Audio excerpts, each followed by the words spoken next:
So welcome everybody. Sharon, if you'd like to hit the record button. Yep, it's all set. All right, great. So welcome everybody to the Good Samaritan Network Community Outreach Training. It's going to be recorded and we'll send the link after, and it will be on our website. And they want to click the view on the upper right so you can see the speaker and have the share screen when they come on. And if people, the presenters want to put their contact info in the chat, they can give their contact information if they like to be available after for contact. And welcome. The purpose of our gathering is the Good Samaritan crosses every barrier to help a person in trouble, in crossing ethnic and religious boundaries by the peril. So that causes us to desire to cross all barriers and collaborate with everyone in the Good Samaritan Network. So that's the purpose of our organization. And training is about collaborating with every community agency. So we have 10 different ones presented. So that's why we're doing this training. And when I was talking to Rob and many of the Health and Human Services people, they have been so receptive of faith community, accepting and welcoming us to collaboration. So that's a real blessing. And I was mentioning to Rob that Governor Sununu said to us that when we're talking about collaboration, we're not talking about giving money to faith communities. We're talking about common sense collaboration where everybody works together in the community. So that's what we understand our call is, to be ourselves and to contribute what we have. And we as a faith community are especially focused on offering our faith. And so all that we do, and I'm getting a little feedback, so maybe people can mute if they're not speaking. That would be the best. And our AA friends rely on a higher power, and we also trust in our faith as a key element for us, so we always begin in prayer. I had asked Pastor Ron Moore to offer the opening prayer. Is Ron on the call? There you are, Ron. I am. I'm right here. Can you hear me? You are. Yeah, you are from Merrimack and the representative of the Greater Nashua Good Samaritan Network coordinator and a pastor. So would you like to lead us in an opening prayer? I'd love to. Yeah. Lord, just come to you and give you this time. This is sacred time. We're taking it out of our day, but for a very important topic, and as Dick has expressed already, for a very important strategy we're trying to come together with. And we need guidance in all these things. There's a lot of gifts here. There's a lot of talent. There's a lot of resource here, and we don't know perfectly how to put it all together, but I believe when we come together like this, we can do just that. And then the next hour and a half will be very important, significant in moving everything forward in the state of New Hampshire to where we can be a light to the rest of the world and certainly the nation, and how we can actually beat back things like addiction and things that result from that, suicide and just the depression people go through. So we want to be a catalyst for good, and we want to be an answer and a solution to the problem. And I pray that that's what we come to at the end of the day and everything that we do in 2021. And we thank you for everything you've done for us and for the continued blessings on our state and all that we do in your name. In Jesus, we pray. Amen. Thank you so much, Ron. And Ron is on our Good Samaritan Network Advisory Board, and so isn't Joe Johnsick, and as well as Kathy Sari. And Kathy is not only our training coordinator, but she is the faith-based representative for the Governor's Commission on Alcohol and Other Drugs. We're sorry Kathy couldn't join us today, but she's on our advisory board. And Margaret Dry, and Margaret and I worked on planning this, putting it together, because this is her passion. And did I mention Judy Mason? I thought I mentioned Judy Mason. So that's our advisory board. And so I've asked Margaret to give a 3-minute witness, and I've got my yellow and red cards here, and at 2.5 minutes, I'll be telling her that she's got 30 seconds. So Margaret, give us a witness, unmute yourself and give us a witness of what's going on with collaboration and why we're doing this training today. So go ahead, Margaret. Yep, I'm just up here in Plainfield, in the very western part of the state in the Upper Valley. I've been an EMT for 4 decades up in rural New Hampshire.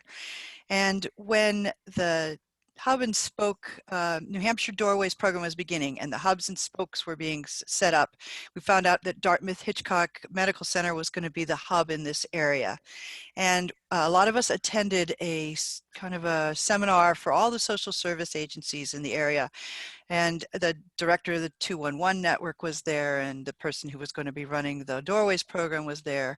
And our GSN team at that time went up, and our recovery coach asked this question. He said, "We know that most recovery happens outside of doctors' offices and the 4 walls of the medical center. Churches are uniquely set up, and so are your faith-based organizations, to be there for the long haul and have the commitment to work in these programs. What's the place of faith-based organizations in the New Hampshire Doorways program?" And the director of the 211 network was ecstatic. He said, "Send me everything you've got, and we want to work with you." I've been in social service for a long time, and I have never seen an open door like an open door now. All we have to do is walk through it. So let me tell you a little bit about how in Sullivan County that's worked for me recently. In the last 2 weeks, I took a name that Dick Kiernan gave me of someone who had moved up from Hampton to the Upper Valley and was running a needle sharing, needle recovery network and safety program. And I made a cold call to him. We introduced ourselves to each other, got to get to know each other, and are looking at how we're going to be able to work together. He introduced me to another organization that he works with, who introduced me to all the people that work for them. And it turns out that they've all been wanting to connect with the emergency medical services in this area. So in addition to me getting a lot of names that I can refer churches to, I am their inroad into the emergency medicine services in connection with rescue squads and ambulance services up here. So it's worked 2 ways for us. It's been a great help, and that's just a simple beginning. So my advice is, don't despise the day of small beginnings. Even if you just get one name from this, we've seen that one name can have a really great domino effect. So listen today, look up, use the information in the networks that you're given, and start making calls, and take that first step, and you'll see a lot of fruit. Wonderful, Margaret. And you modeled perfectly the 3-minute limit. So thank you for setting the example. And I'm going to follow that too. So let's see here. Thank you to all of our speakers. We have a speed dating format of 5 minutes. And at 4 minutes, you'll be given a yellow card. So you know you have a minute to wrap up. And we have resource links for all the presentations on the flyer. We'll make those available so people can refer to those. We have screen sharing opportunities. And we hope that this can be this is a 5-minute format, but we hope that we can have a down the road half-hour presentations with Q&A. So today's just the beginning. So thank you to all of you. It's been a pleasure meeting you. You're going to be introducing your community agency. You're going to describe your agency, and you're going to share some compelling ideas of how to collaborate. So I'm glad to have Sean LaFrance lead off on this. He's with the New Hampshire Doorway program in the Monadnock region and in Keene.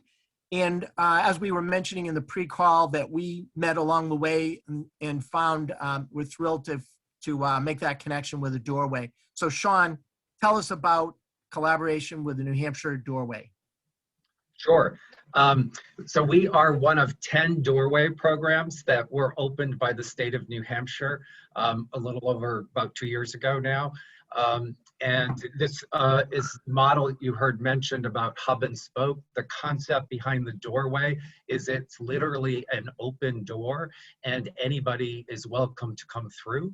Our doorways literally on regular hours, you can walk in without an appointment, although obviously appointments are helpful in terms of staffing and things like that. It's also supported by a 24-hour, 24/7, if you will, line, the 211 system, telephone system. So when any doorway program is actually closed, and you could potentially know someone because you hear about somebody on Sunday or Saturday night that needs help, you can actually call the 211 number, or that person can, and they can speak to a trained clinical behavioral person, start to get some information, and they can actually do a full evaluation over the phone if that was urgent and needed. And otherwise, then they are referred to the nearest doorway, depending on what town they're calling from. And an individual doorway, we get a record of that. So we're able to do a handoff, if you will. If the person doesn't call on Monday or something like that, we reach out to that person. We're full service in the sense that our principal is to be the doorway, and we do a common assessment across the state. It's a clinical assessment that helps understand the person's situation and whatever the substances or addiction issues. And there's a scale so that we know what's the correct type of referral site. So most doorways are not treatment programs by themselves. They're adjunct to that. Or in our case, we didn't have very many resources in the Monadnock region. And so just last fall, we opened a MAT program because we were sending people to Laconia to get that. And that's a pretty long ride from Keene. I would say that to echo what Margaret was saying earlier, that there's all these potential connections, and we thrive as a doorway in supporting people a full range as a full person, if you will. So we can help folks that need housing issues, food, other things, because we know they can't get well if they're worried where they're going to sleep tonight, that type of thing. So there are resources for that. We've made lots of partnerships with some, like the Gates program that is in our region, actually. So we have worked with different organizations like that because we, again, understand that recovery is a long journey and it needs a lot of support beyond the clinical interventions that might take place in a medical setting. Probably the biggest thing that's helped over here, because there was so little coordination or availability of programs, is I've heard the people in the emergency department at this hospital where I work talk about how grateful they are to have a doorway now in the area, because when people used to come to the emergency room for help, there were no addiction resources, so they could fix the broken leg or do something if there was an injury like that. But other than that, it was handing somebody a piece of paper and saying, call one of these numbers, or go to this website. And now, the doorway staff will actually go to the emergency room if need be to, drive somebody over to the office to, start the process. Nice. And there's just resources, and I think that is. At all the doorways, that type of service. And then the doorways also reflect their geographic areas, because some parts of the state have higher, denser population, and others are, like Manchester, Nashua, much more compact, and resources without the transportation issues aren't quite the same they are as over here in the North Country. So I encourage you to look at in your packet that provided the excerpt from the website for the doorways. All you have to do is literally type in a zip code, and it will tell you what the doorway is for that location, that if you know a person in your community that's seeking help. The doorways also, we welcome family and people to come in and be supportive with their loved one who wants to start on the road to recovery. We also are, very forgiving. So, we know it's a chronic illness. People try, sometimes they fall, and they're always welcome back.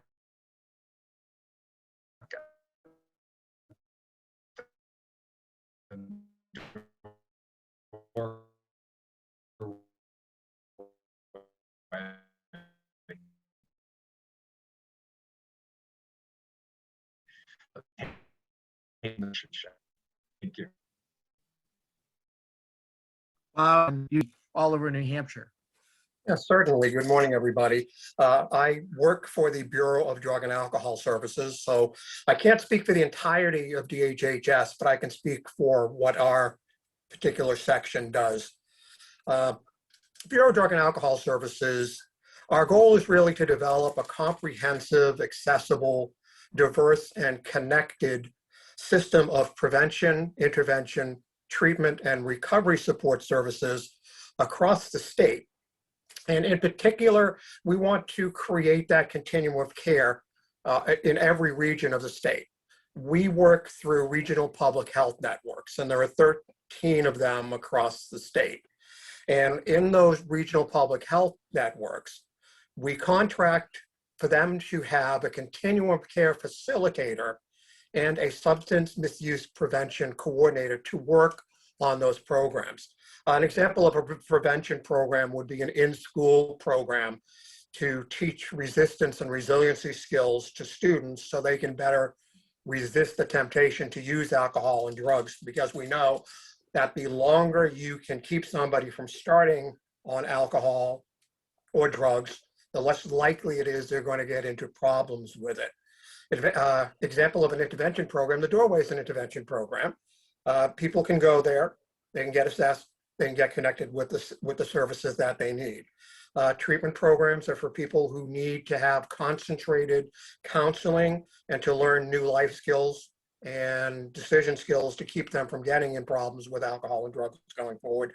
And recovery support would be a service like a recovery community organization that provides a supportive place for people to go where they can talk to peers about their particular issues and develop a recovery plan to help them stay on track for staying substance free.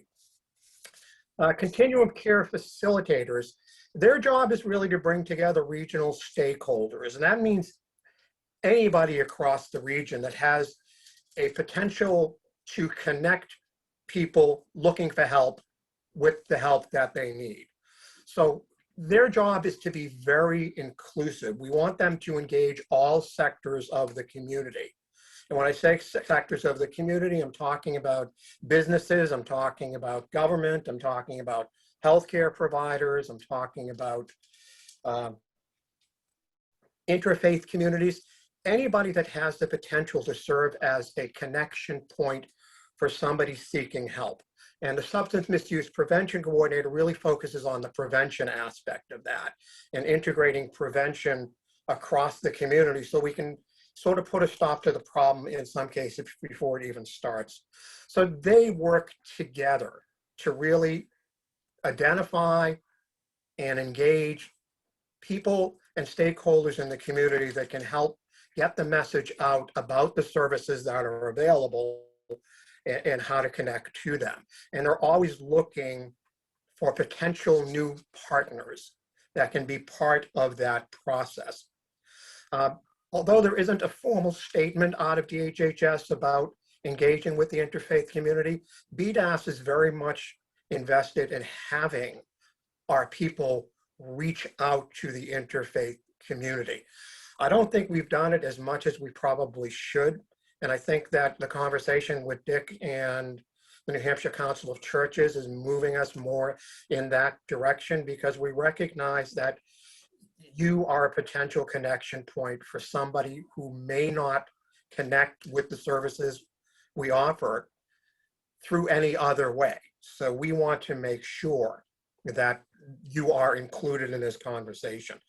What you can get out of being involved with the continuum care facilitators, and I think Dick will tell you, they are always responsive to people who want to be involved, is they can really help you expand your reach and identify partners that can help your constituents connect to resources. And you can also offer resources as part of that networking process. So Dick is going to provide you with a copy of the PowerPoint presentation that I'm not showing. I'm speaking off of it. That will give you an overview of what I've just talked about. We'll also let you know websites and how to identify and connect with those regional public health networks. And we look forward to working with you. Thank you so much, Rob. And you did excellent just as well as Sean. So thank you. And one of the things you mentioned was prevention. And so Monica Gallant is working with prevention in Milford. And I came to a meeting. Paul Sontag invited Joe Johnson and I to a meeting, and there were 50 people in a room, stakeholders all working together, including the faith community. And Monica, you inspired this training by hosting that gathering. So Monica, tell us about what's happening with prevention and how we can collaborate there. Awesome, thank you. I'm actually going to share my screen. So as Rob was saying, there are 13 public health regions in the state of New Hampshire. And there are also community coalitions. There are at least 11 in the state, and those community coalitions work with the regional public health networks. And we are, Community Action for Safe Teens is a community coalition. And our mission is to prevent substance misuse in the Souhegan Valley. That is our catchment area, which is 8 towns. And we promote healthy choices among youth, educate, support, and strengthen families. And as Dick was saying and Rob was saying, community collaboration is really important. This is actually the meeting that Dick was at. We had over 75 community members in at our breakfast. And what we do is we work together as a community to identify gaps in services and support systems and needs of the community relative to substance misuse, and mental health issues is a really big area that we're working on now. And then we work together with all of our sectors, is another term that you heard. And sectors is kind of like our continuum of care language, I think. And we have all of these community partners, which include youth is a huge segment of our work. And then if you'll see down, I'm not sure how it looks in your screen, but on my left, you'll see the faith community. And we have a really good representation of the faith community in our Souhegan Valley region, which really contributes to our success. So there's lots of room for you to be involved as a faith community. And you, in your congregations, you hold, so many different people that are willing or interested in learning what they can do to support their communities. So what I would suggest that you do, one of my recommendations is, if you contact your community or your public health region, ask who the community coalition is in your region or your area, and get involved with that community coalition. Those are typically the boots on the ground. They are the ones that are connected to the schools, to the businesses, to the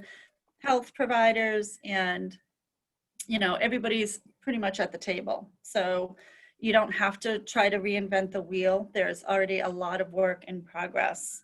And one of the programs that we developed along with the faith community, we had tremendous support, is our Children's Resiliency Retreat. And this is a recovery program for children that are impacted by a loved one's substance use disorder. And it's a program that we hold once a month, and it's primarily staffed by volunteer mentors, which we work with our churches to recruit those mentors and different people that can share different skills with the kids. And this is a free program for our families. So we found it to be very effective. We've been running it for 3 years now, and even through COVID, we've been able to keep it going. So, and it's been with the help of the faith community. So lots of room for involvement. Don't be afraid to get involved.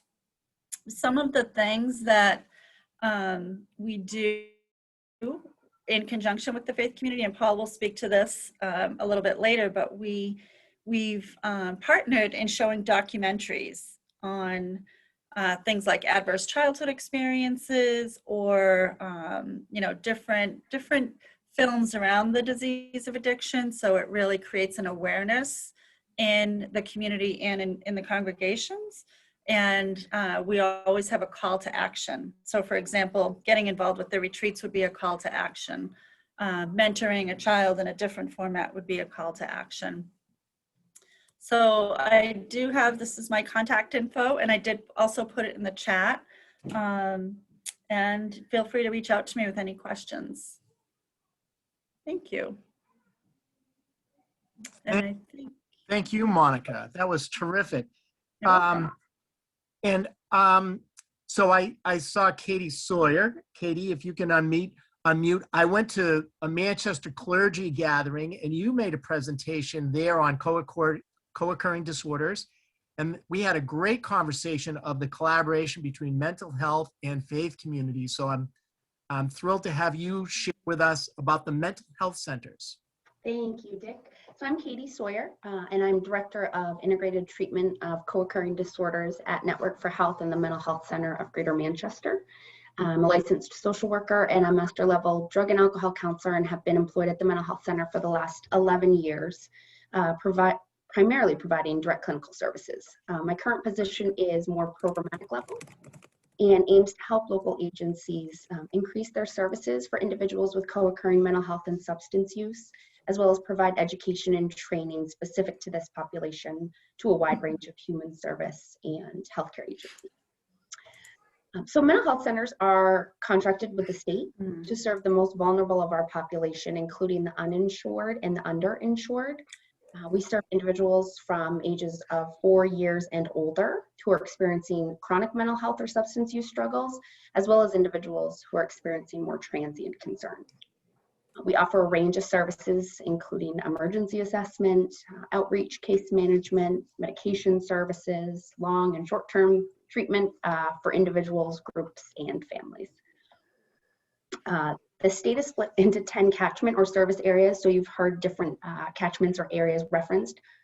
I assure you that the mental health center areas are completely different than all the other ones referenced, because that's just how we do it in the state. But I will give you 2 resources to be able to see those catchment areas. Depending on what town you live in will depend on what mental health center you have access to. Anybody can request services through the mental health center. However, the services that are specifically available to that individual will depend on what they're being treated for. There are mobile crisis response teams available in Concord, Manchester, and Nashua. And so those are available for consult and potential community assessments to help somebody who's experiencing a non-life-threatening crisis in that moment. And so anybody can call those at any time as well. They're 24 hours a day. You can learn more about mental health center services and eligibility by speaking to any of the scheduling departments at the mental health centers throughout the state. And they can sort of hear a brief about who the person is, what type of problems they're experiencing, and help guide you about the services that may be available. I do want to highlight that there's often no wait list for treatment, although there very often are abilities to get in sooner than what you're initially told. So please don't let that discourage you. But everybody who seeks services at the mental health center must be willing to do so on their own. We don't do forced treatment. So we can give some guidance to people who are referring somebody, but unless that person calls directly, we're not going to be able to set them up for treatment. So the mental health centers support people's recovery in a number of ways, right? We provide numerous integrated evidence-based practices that address whole person health from a systems approach, so really incorporating different elements of the community and support systems. It's really common for behavioral health symptoms and substance use to interfere or impede somebody's connection to their faith community. Things like depression, isolation, feelings of guilt or shame, delusions, or even paranoid beliefs all have the potential to really create some dissonance for people. And so part of the way that faith communities can help collaborate with us as mental health centers is encourage your members to speak openly about behavioral health concerns for themselves and others or loved ones. Normalize some of the symptoms and struggles that people have and really provide unconditional acceptance to people who have been struggling. Encouraging your members to seek formalized treatment, which sort of deals with a different piece of recovery than a spiritual connection, both equally as important. Small things like sitting with them while they call for help is really important. We're offering even to sign a release of authorization so that you can help share information and learn ways to support your congregation member with the person's treatment team once they're established with treatment. Another fairly simple thing to do would be to have materials about behavioral health services located throughout your houses of worship. How do you reach out? What are some common problems? Things like that. I'm going to put the two resources in the chat box. One is the NAMI, National Alliance for Mental Illness, which lists the mental health centers throughout the state. And I'm also going to put a DHHS map, which for me visually is easier to navigate because it lists the towns and which catchment they belong to. It's also color coded, so that will be in the chat. But again, as far as collaboration goes, we really would encourage everybody to sort of offer that unconditional support and love to help decrease some of the shame that people experience and reduce the stigma around behavioral health. And feel free to reach out. My email address is in the chat already, and Dick has it in case you didn't catch it. But thank you so much for your time. Thank you, Katie. And you were part of the team that put together the holistic training we did back in June. Yes. It was great to have the spiritual component, the mental health component, and the physiology component. So that was a great segment to put together holistic training. So thank you, Katie. Thank you. Appreciate that. Michelle Lennon, you are representing Recovery Community Organizations, and you are a GSN a trainer and advisor, and you are probably the most versatile member because you're going to present twice today. So tell us about Recovery Community Organizations. Yes, yes. And it did start for me being a pastor of a church in a community that was affected by substance use and poverty. So that whole separation of church and state has never been a thing for me because the state has never been anything but supportive to me. So yeah, the recovery community organizations that I'm a part of, one is in Tilton, one is in Franklin, and we just actually got a contract to open a new center in Concord. So you guys are the first really to hear that. We, as recovery community organizations statewide, offer two primary sources across all 17 centers, soon to be 18. We all do recovery coaching, which means we have peers that have experienced addiction in some way. Some people are allies, some people are in recovery from substance use themselves or alcohol addiction. And we just know that that peer support long-term can really be beneficial to people's recovery. We also all provide telephone recovery support, which I think has been pretty critical in the time of COVID, to make sure people are getting what they need and stay connected. Many of the centers have specialty things that they do. For us, we do a lot with family support. That's how I'm connected with the family resource centers of the state. And then, and others do a lot of training. Some do specialty work around workforce initiatives, which I know saw Jeannie's on the call. She'll talk about some of that, I'm sure. And they're really all over the state. So the link in the brochure or the handout has the Recovery Hub listed on it. The state has done like this incredible job of like creating this network that is just amazing. And we really are supportive of each other and really leverage each other's strengths throughout the network. There are some recovery organizations that are not necessarily part of that network. I saw Brad, very reputable guy down in that Milford area. And I know Kathy's center was mentioned earlier too, Gates Recovery. And they really are all over. We have a center in Claremont, one in Franklin, Tilton, Manchester, Keene, Mount Washington Valley, Navigating Recoveries in Laconia, North Country Serenity Center. There's the Plymouth Area Recovery Connection located at the Whole Village Family Resource Center, Reality Check in Jaffrey, Revive Recovery down in Nashua. They're really known for doing a needle exchange program too in the community or supporting that. So it's like we have people to go to for information all the time within that network.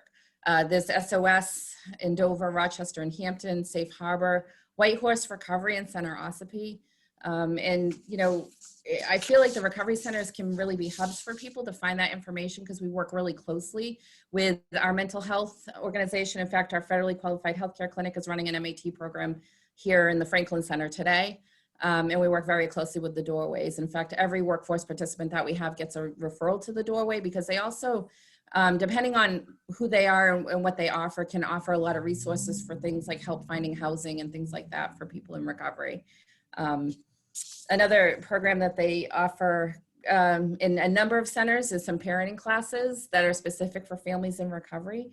Support groups, 12-step fellowships are often hosted at the recovery community organizations.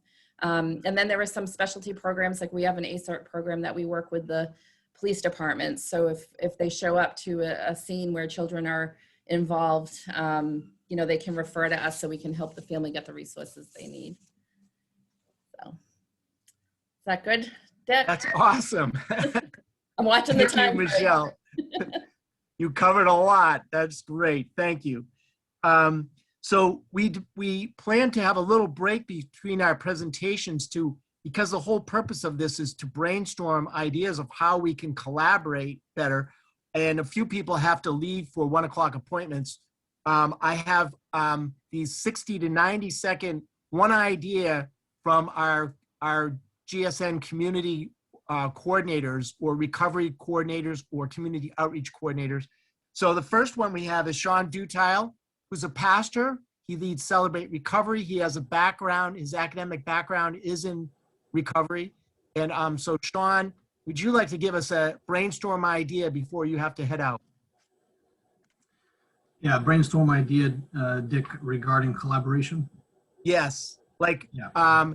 And just so everybody knows, our 10 regional leaders will have opportunities to take these ideas into collaboration in their regions. So is there some ways that you've been collaborating with community agencies that you like to brainstorm? And I'm sorry we didn't have had a chance to touch base on that ahead of time, Sean. Yeah. So I think the best way, in my mind, to at least begin to collaborate better is just for all of us to be aware of what the resources are, which I think this is helping with. And I think the files you sent, Dick, are helpful in giving those resources. But I think at the local level, really intentionality in the local level for actually meeting the people that run these places. For me, that's included, entering into our recovery centers, visiting our churches, actually having a face to go with the leadership of these places. And obviously you can't do that necessarily region-wide, but you can definitely do that city-wide. So I've tried to be very intentional about that in Laconia here. So I think that an intentionality at the local level, and then just the resources available, the documents to be aware of what the resources are. That'd be my advice. Yeah, and I want to say, Sean, you are overseeing the Celebrate Recovery program around New Hampshire. So how many Celebrate Recoveries are there?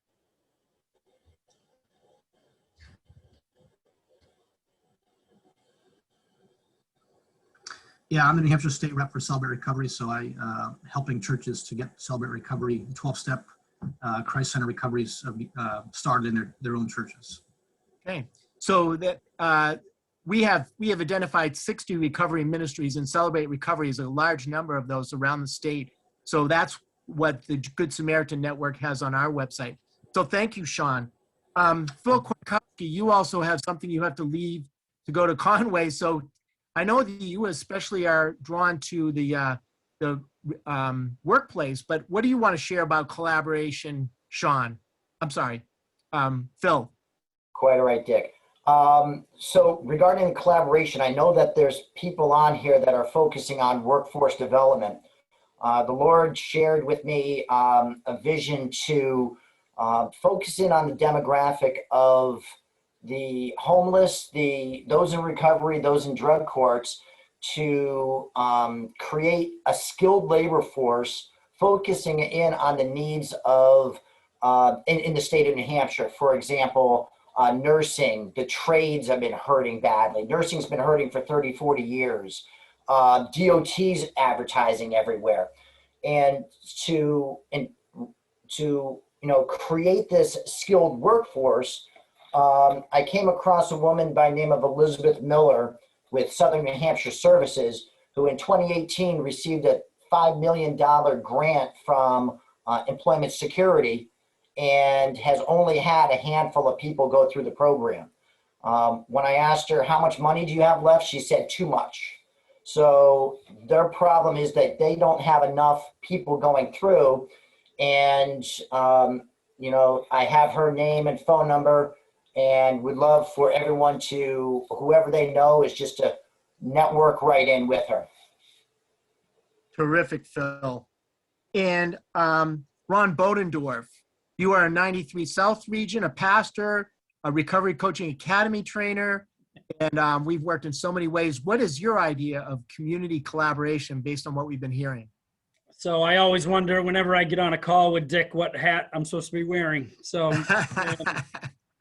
but man, I'm just so blessed by this and just so incredibly encouraged by all this. And so, we have a saying in the recovery community that the opposite of addiction is not abstinence. The opposite of addiction is connection. And I think it goes hand in hand and runs true for providers and for us that are offering recovery support services. I mean, we need to be connected. And I pastor a church, now recently merged with a church in Manchester, so pastoring in Manchester now. And I hate to be the, I guess the town crier here, but those suffering with substance use disorder and co-occurring disorders are not pounding down the doors of churches. They're just not. And so the majority of the people that I work with, I'll be honest with you, and the majority of the population is outside of the four walls of the church. And I've used 211 a slew of times. I've used the doorways a slew of times. I'm very familiar with the RCOs. I love what Michelle's doing. I worked with Revive Recovery in Nashua, doing phenomenal work. I refer people all the time. I'm also one of the main facilitators for the faith-based peer recovery coach training, which is the equivalent of the Recovery Coach Academy to get people certified to become a CRSW, which, just powerful. But on those trainings, we bring in guest speakers. And besides Dick, the last two trainings I've done, we've had, evidence-based people come in and present. I had Keith Howard on Tuesday night from Hope, just sharing with the faith-based community what's happening. Because the bottom line is we don't have the resources that the evidence-based side just has. And we have to, connect. So it's very good, Ron. So thanks. You rival Michelle in being most versatile in so many things. Dave Alpovich, you also have to leave, so we put you in the first crowd, but I was helping you recognize an area you've been very much collaborating in. But what do you want to share with us, Dave? Well, first of all, I'm the guy who 12 years ago walked by our homeless population, our mental health provider, and turned their head and ignored them. And since I've come to Christ, I've learned that he wants us to look at them and look them in the eye and smile. I think it's very important that our churches work with the homeless downtown and wherever they are. There's 1269 here in Manchester. There's the shelter, several places that we can do. There's ministries that work with the homeless to go out and more importantly, listen to them, not necessarily tell them what has to be done. The silent people, not silent, the invisible people just need somebody to listen to sometimes.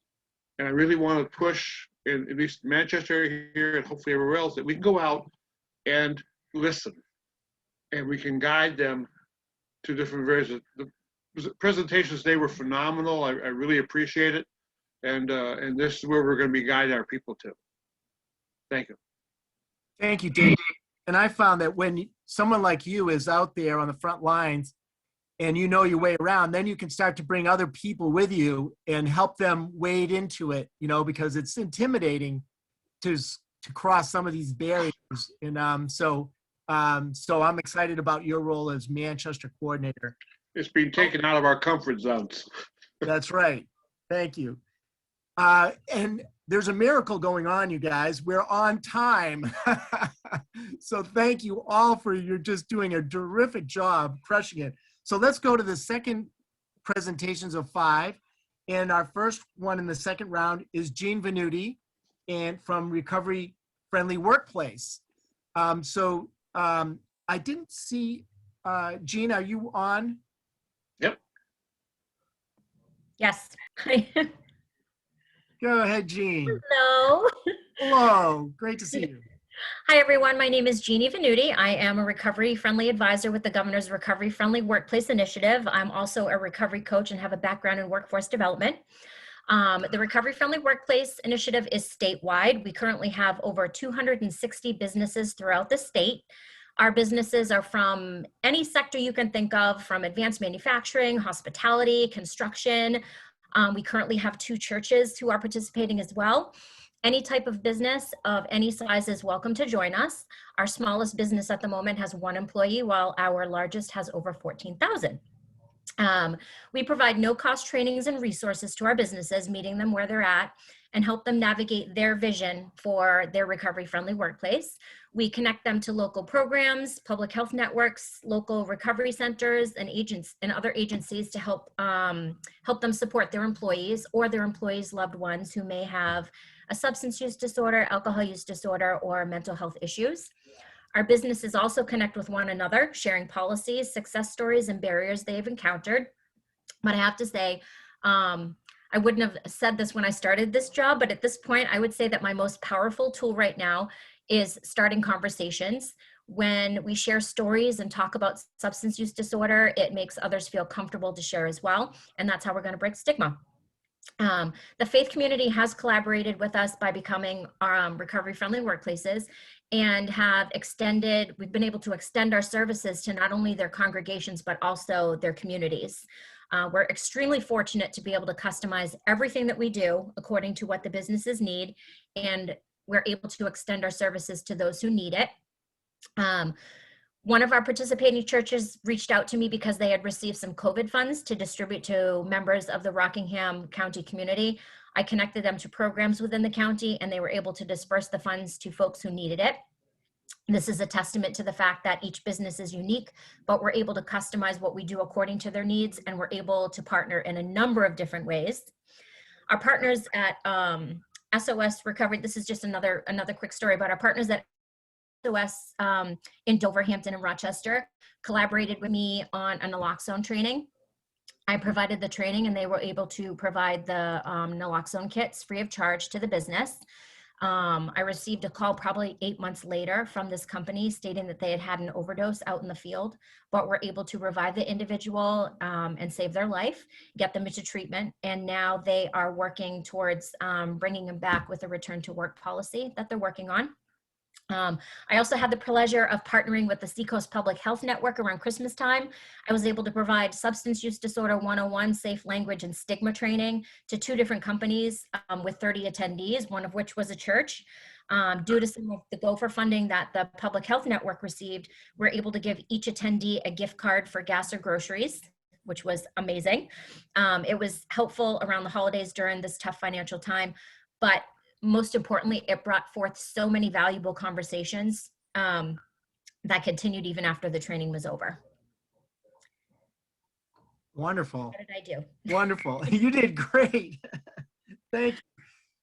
Thank you, Jean. I think of the 10 presentations we're talking about today, I think there's tremendous potential for churches to bring recovery-friendly workplace to their congregations' workplaces.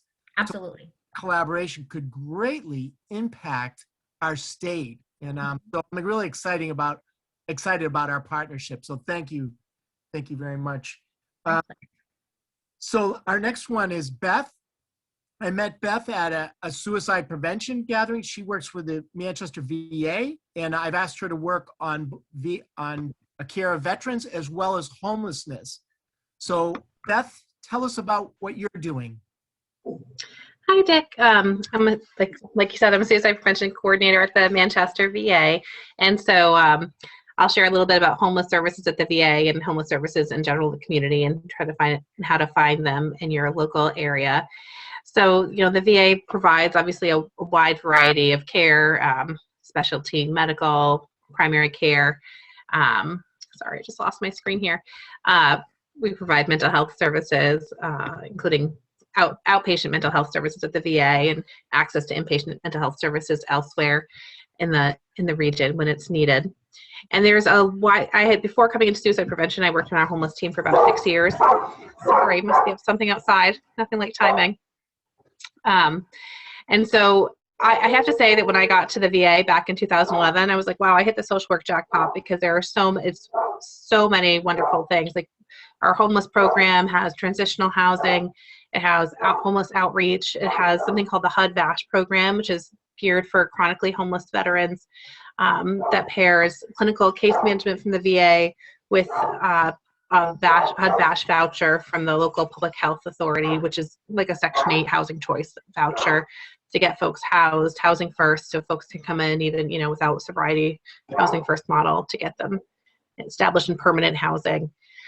And then we have veteran justice support, veteran justice outreach for veterans who are involved in the criminal justice system. So that's social workers who can assist navigate that system and talk about resources and treatment options in the courts and present those.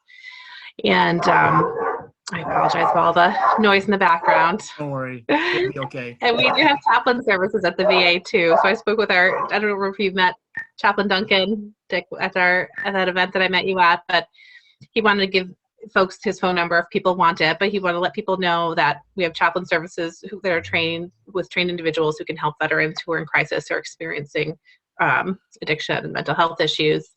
And his number, if I'm going to say it here, or do you want to send it out later? You can put it on the chat. Yeah, after you okay. Put it on the chat, please. Okay, awesome. And homeless services in general in the state, 211 is probably like one of the very best options to use. If you call 211 or search it online, you can see what availability there is in your area for shelters or other homeless services. I definitely use 211 a lot to look at what's available in different areas. And I'll say that one of the roles of suicide prevention coordinator is to receive consults from the Veterans Crisis Line. And so if folks don't know the Veterans Crisis Line, I'd really love for you to know about it. It's 24/7. They answer an average of 10 seconds, and they are there for any veteran in crisis. They are there for third-party concerns too. So if you're worried about a veteran who's in crisis, you can call the crisis line either with the veteran, say like, hey, I'm really worried about you. Like you've recognized some warning signs of crisis, and when you're meeting with them and you want somebody who can help you in that situation, you can call the crisis line together. You could call the crisis line separately and tell them about someone in crisis and ask them to reach out and provide some support and triage and assessment. So it's a really great resource. They're available by calling, texting, or online chat. So at the end of those calls, veterans have the option of whether or not they want a consult put into their local facility. So if police were sent, which is relatively rare, or if they made arrangements with the veteran to present to a local emergency department or the VA, then they always let us know so we can coordinate care. But otherwise, it's at the option of the veteran. And then the suicide prevention team, myself, my colleague Amy Frechette, we call folks back to follow up. And so I regularly ask, like, how was your experience? People feel very well cared for by the crisis line responders. They find them very empathetic and compassionate and really help them in that moment. And I have to say that my favorite calls are the ones where someone is new to the VA. They're eligible for care. They're new to the VA because time and time again, what I hear is like, I had no idea all of this was here for me. I just had no idea. And the way that all those, what do you have there? What's the yellow? 1 minute. 1 minute. Oh, thank you. Sorry. No, you're doing great. You're doing great. So I think that getting people connected with care really is like a big way to drive down the drivers of crisis and to help folks even avoid the crisis as it comes. And I'm available if you would like some suicide prevention training for your organization, please reach out and we can do some like gatekeeper suicide prevention training. Terrific, Beth. And listed among our resources, we listed the homeless shelters. And I was able to get on the call with Betsy from HHS on that. So there's quite a network of those homeless directors and directors of homeless shelters. So thank you, Beth. And our next one, Judge Jackie Colburn. Margaret and I recently had a chance to go to drug court graduation. And so I was thrilled to have Judge Jackie. So Judge Jackie, would you like to tell us about drug court and opportunities for collaboration? I would love to. Hello, everybody. I'm going to start by sharing my screen, which will hopefully work.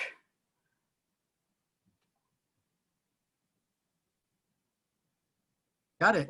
Are you able to see that? Yes. Okay, great. So as Dick said, I'm Jackie Colburn. I am the presiding judge in Hillsborough County Superior Court Southern District, which means I sit in Nashua. I'm also the drug court judge and have been so for about 6 going on 7 years now.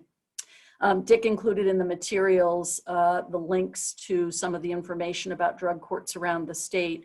There is one in every Superior Court in every county with the exception of Sullivan County. So if you're in any other part of the state, there is a similar drug court to the one I'm going to tell you about that I run.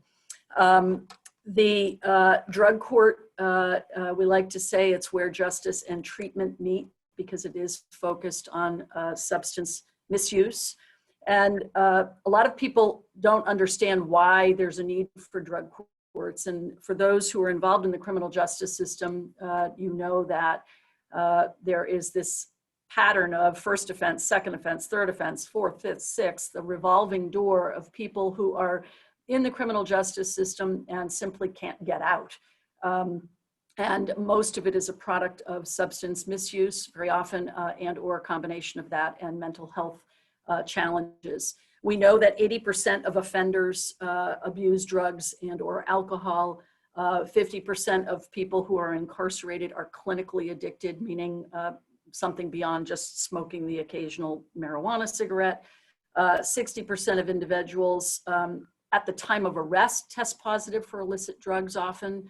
And 60 to 80% of drug abusers, those who are, again, clinically addicted, commit a new crime when they are released from incarceration. So if that doesn't tell us anything, it tells us that incarceration isn't particularly effective with this population.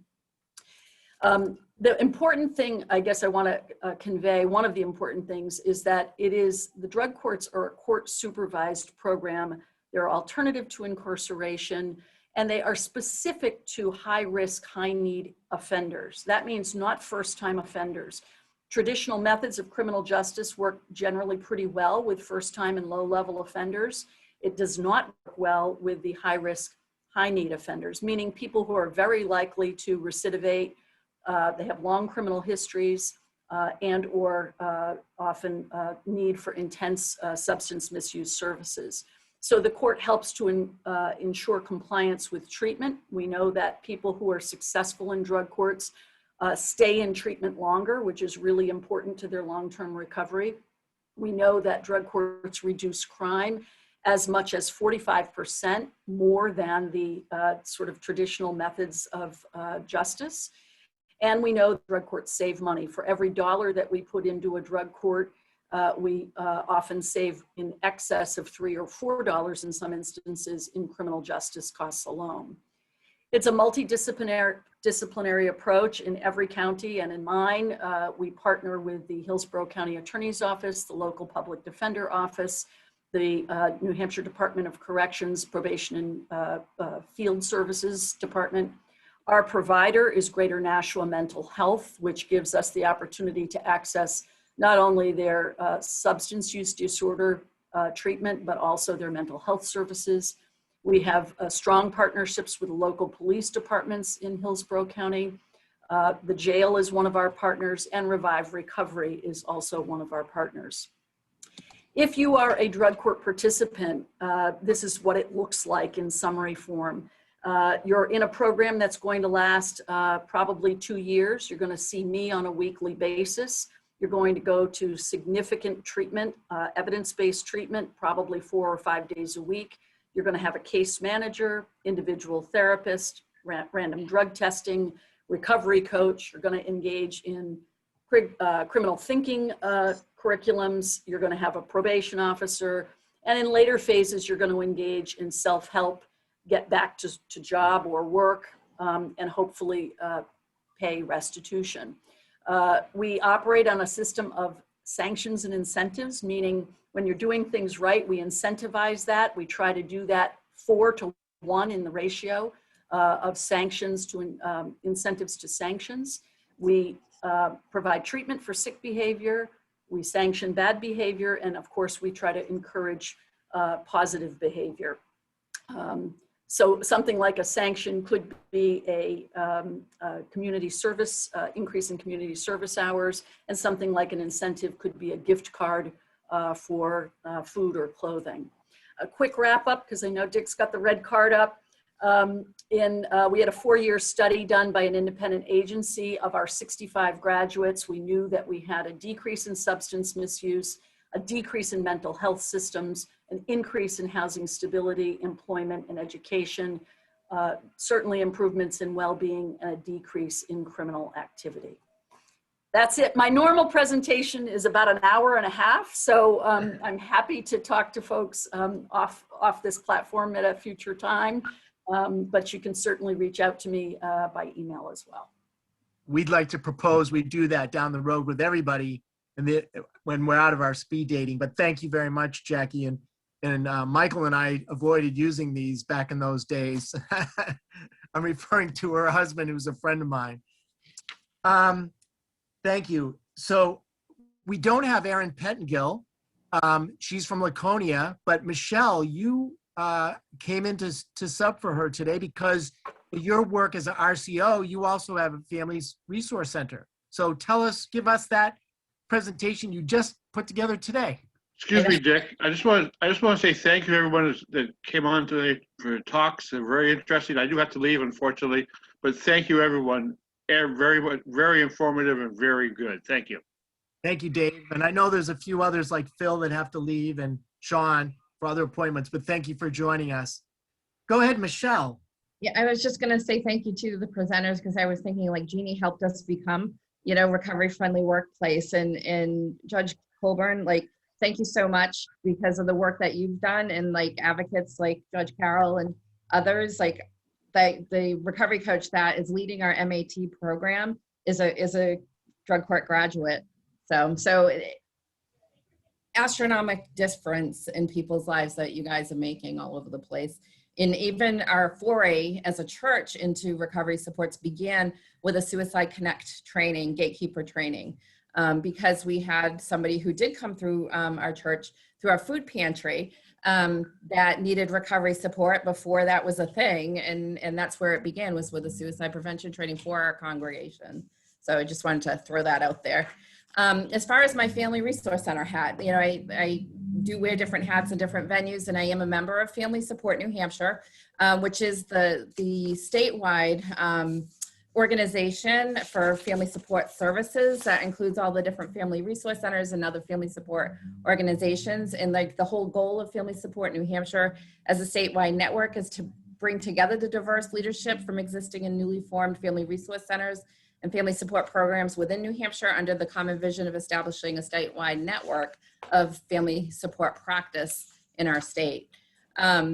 Most all of the family support centers live by a framework, and I think there's such opportunity for church collaboration in this to help build parental resilience, to increase the knowledge of parenting and child development, to improve social and emotional competence of children, to provide healthy social connections, which, churches can be great at that.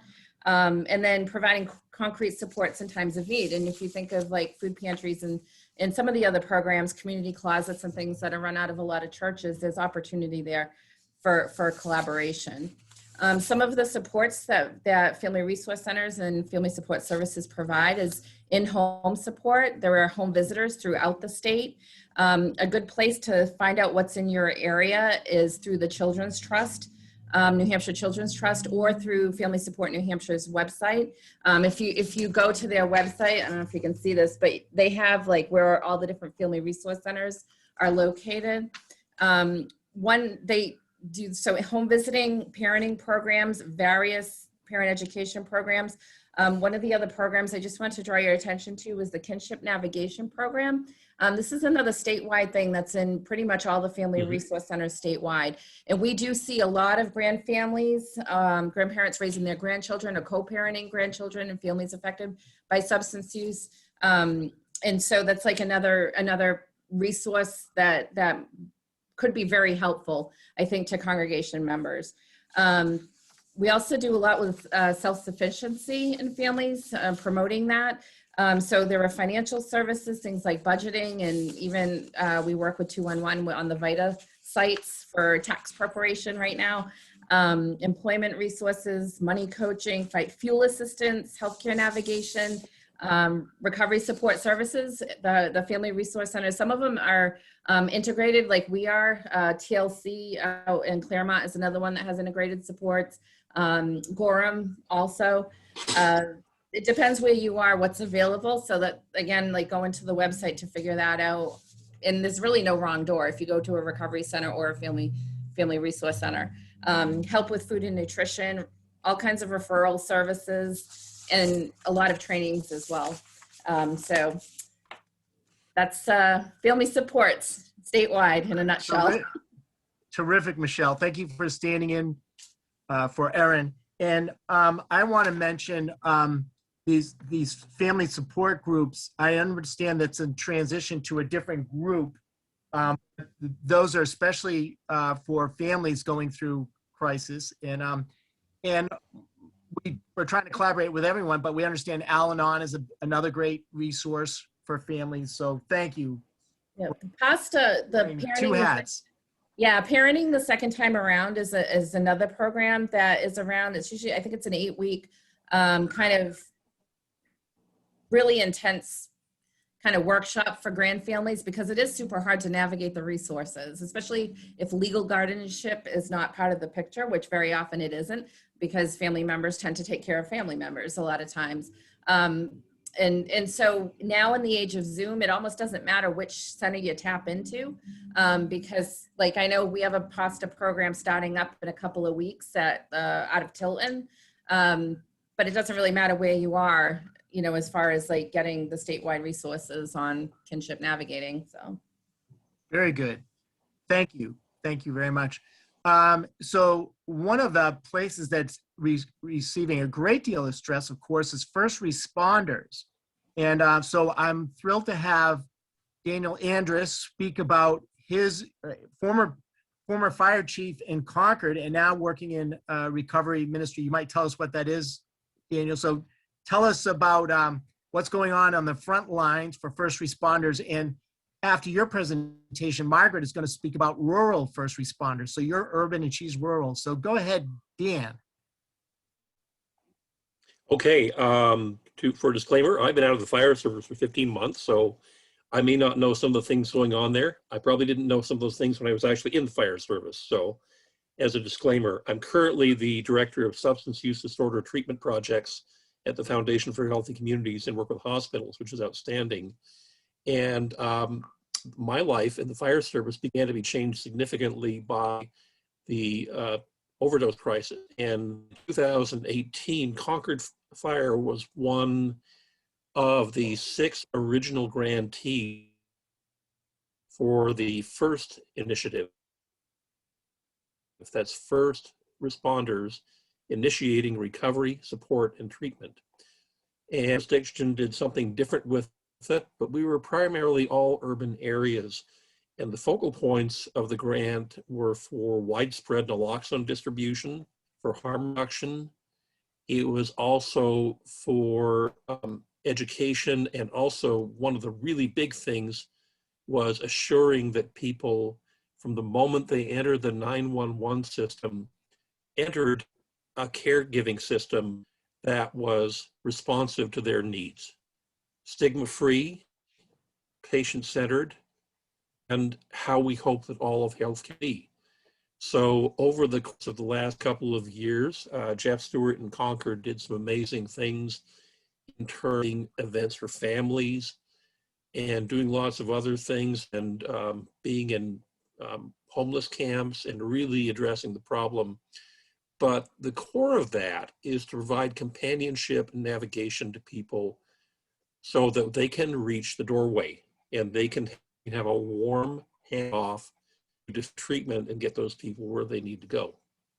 And I was very pleased to be a part of that, and it really defined named Dick Kiernan, and he channeled me into a coaching for which I was very, very grateful, and I actually sat next to him. He was my adult supervision. But the takeaway here is that first responders are on their way, becoming much more sensitive is the word that came to mind, much more capable of understanding and responding to people who have. And I hope I made it inside my 2.5 minutes.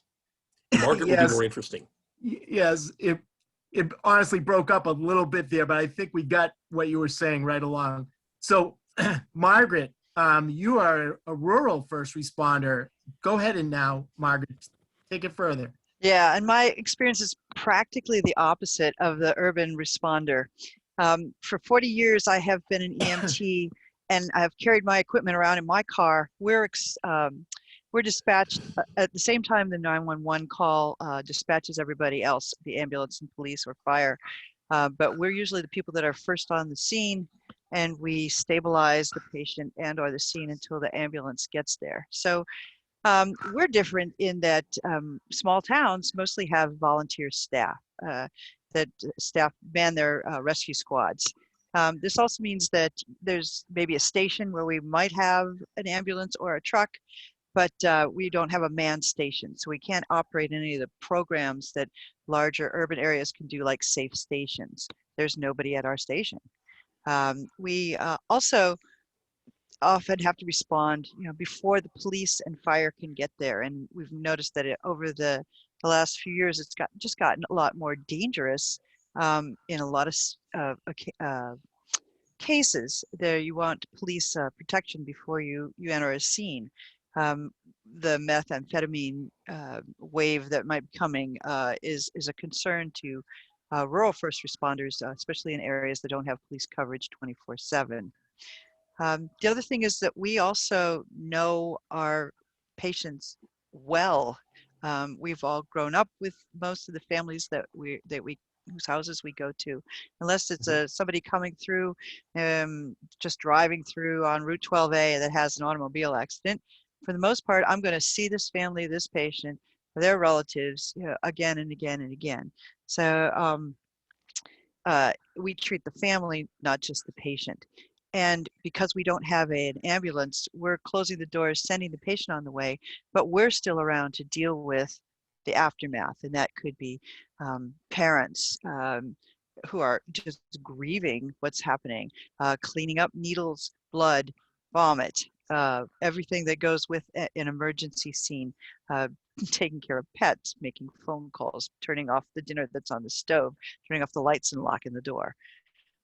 So that's kind of what we are in. So how can you reach out to people like us who are on the front lines, but it's just an avocation. It's not our vocation.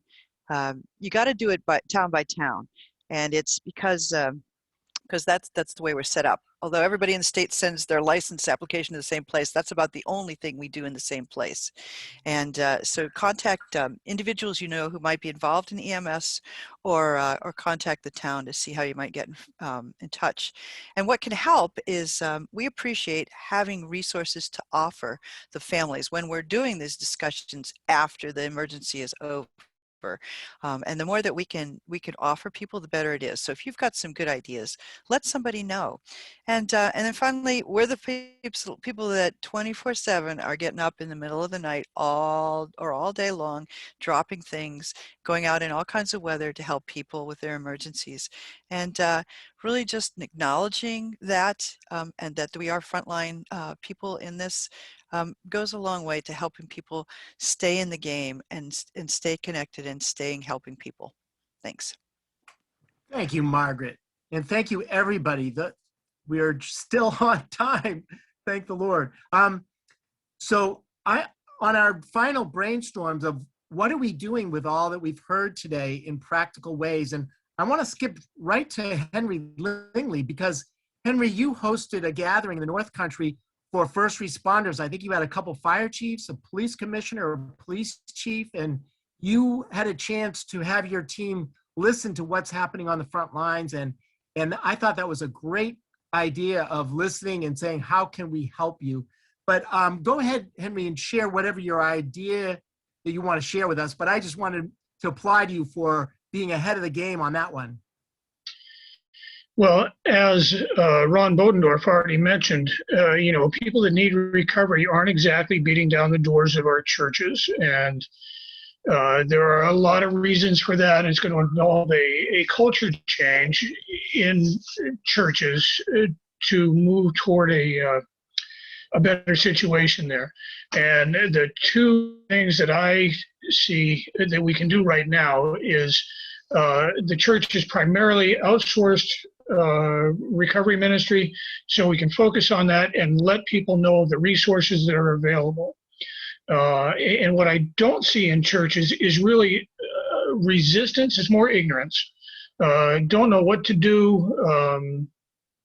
So I've been having a lot of dialogue with people in churches, particularly leadership, to kind of let people know what they can do, what the possibilities are. And the flip side of that is building some relationships with people in community agencies and community workers that are already involved in this. They're in the trenches, hands-on, and just so that we know them and are known by them, so that as the faith community becomes more equipped, there's more opportunity for collaboration there. Very good, Henry. And your state representative, Linda Massimilia, held a gathering for stakeholders in the North Country. And so there's a lot of great things happening there. So thank you, Henry, for sharing. I have Ron Moore, who gave us our opening prayer, but what is your practical application idea for the greater Nashua area, Ron, or anything you'd like to share? Yeah, pretty much all the things are really good and solid. And just a quick background on me, my first church was in Tampa Bay in the inner city, where we dealt with a lot of homelessness. In fact, there were 30,000 homeless at the time I lived there in that area. Drugs, we had drug addiction. They came into the church. And I hadn't ever been exposed to that at that level. And that's where I learned how to work with all, not just state and town agencies, but other churches. And down there, we had large churches that actually kicked in to help out. Up here, you don't have large churches. You don't even have that many churches in New Hampshire, but they're well spread out. So you'll find towns that have one church that's been there 100+ years. And I think we can take the churches and do more with them. Like the gentleman just before me, I forget his name. We have limited churches, but we have willing volunteers in those churches. If we can find someone in there who's willing to be a spokesperson to tie all these agencies together through the GSN and bring them into the church, because the pastors won't run this down, especially up here. Not that they're, it's like I said, it's not that they're bad. They're just ignorant of a lot of things. And most of them are all bivocational, so it's just added on their plate. But this is something the church can definitely do, because in my opinion, I believe in the spiritual forces just as much as everything else. Is when people are getting help, they're going to have to have a place to go where they get that spiritual connection. Well, if they've already got that, and we're working in conjunction with others, even labor agencies and ongoing schooling and stuff, we can make a big difference. That's what I'd like to see happen in the Nashville region. Terrific, Ron. Thank you for sharing. Is Lindsay Messina on call? Okay, Lindsay Messina works with Austin 17 House. and prevention. And she's a wonderful young lady. I'm sorry we missed her today representing the Seacoast region. Paul Sontag, we already mentioned that you were really key in inviting us to connect with Monica. But what would you like to say about collaboration, Paul?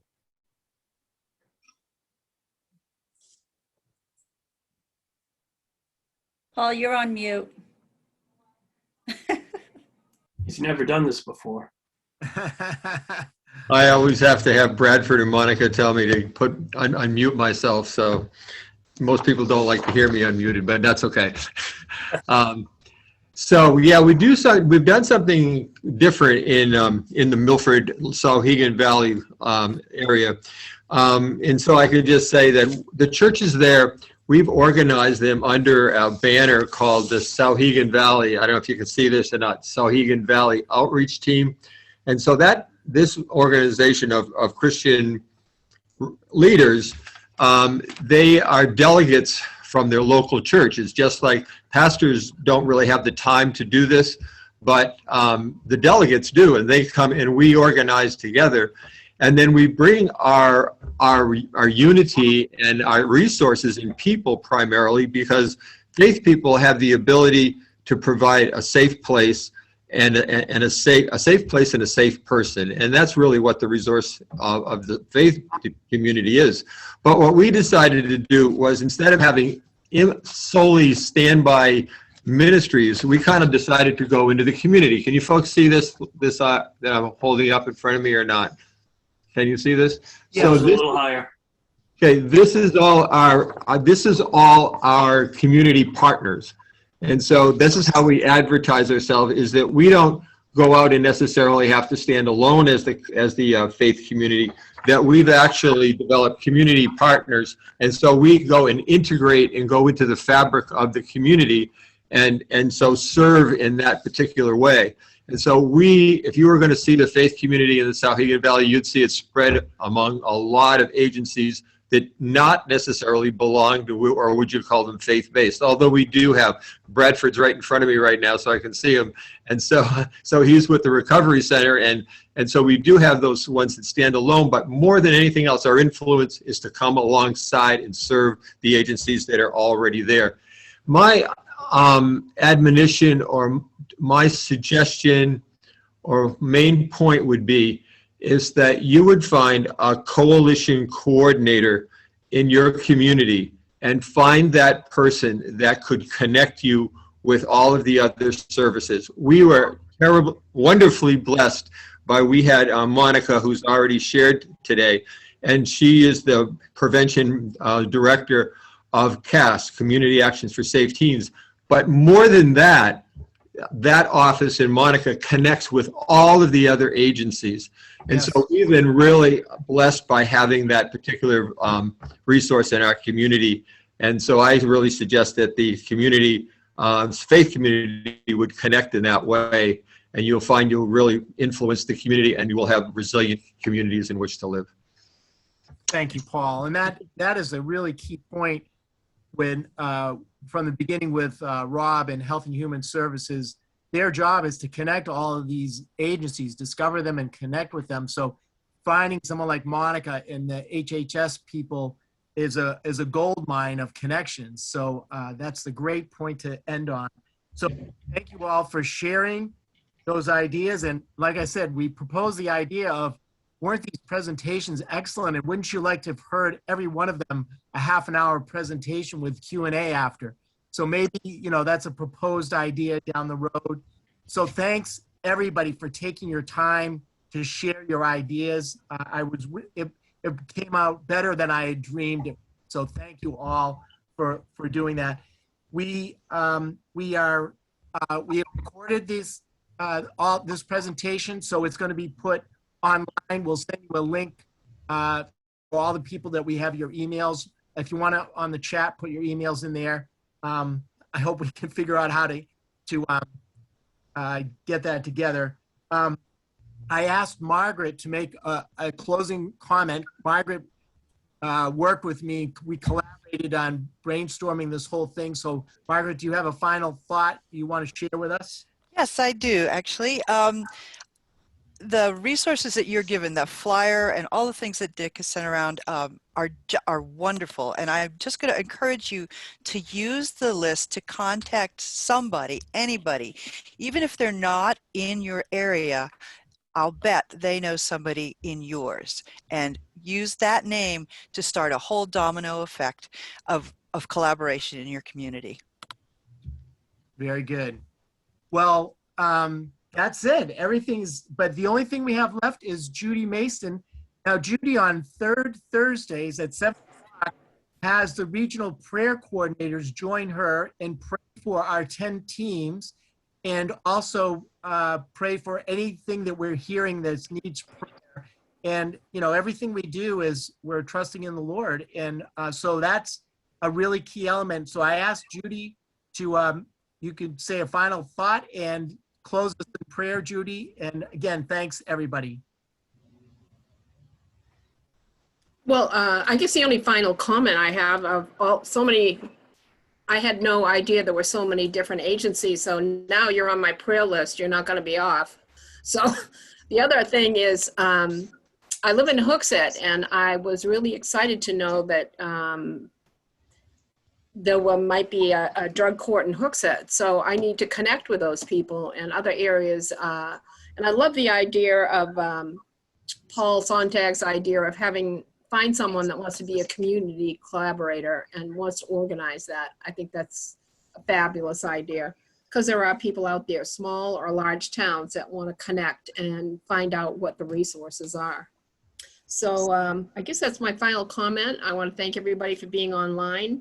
I can put my information in the chat as well if you are interested, anyone.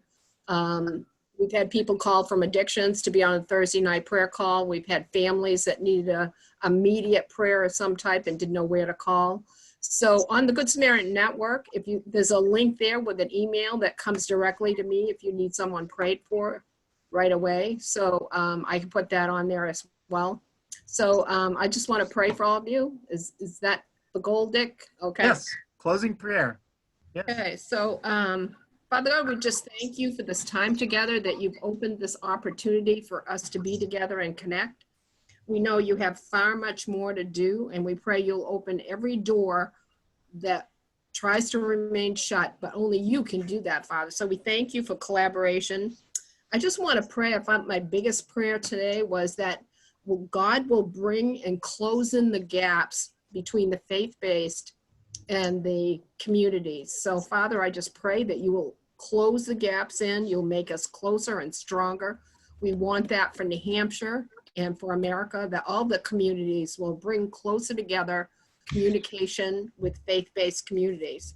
So we pray and give you a blessing on each one of you tonight, this afternoon, and we thank you for your participation in Jesus' name. Amen. Amen. I'm sorry, it's 1:27 and we're 3 minutes early. I'm sorry about that, everybody.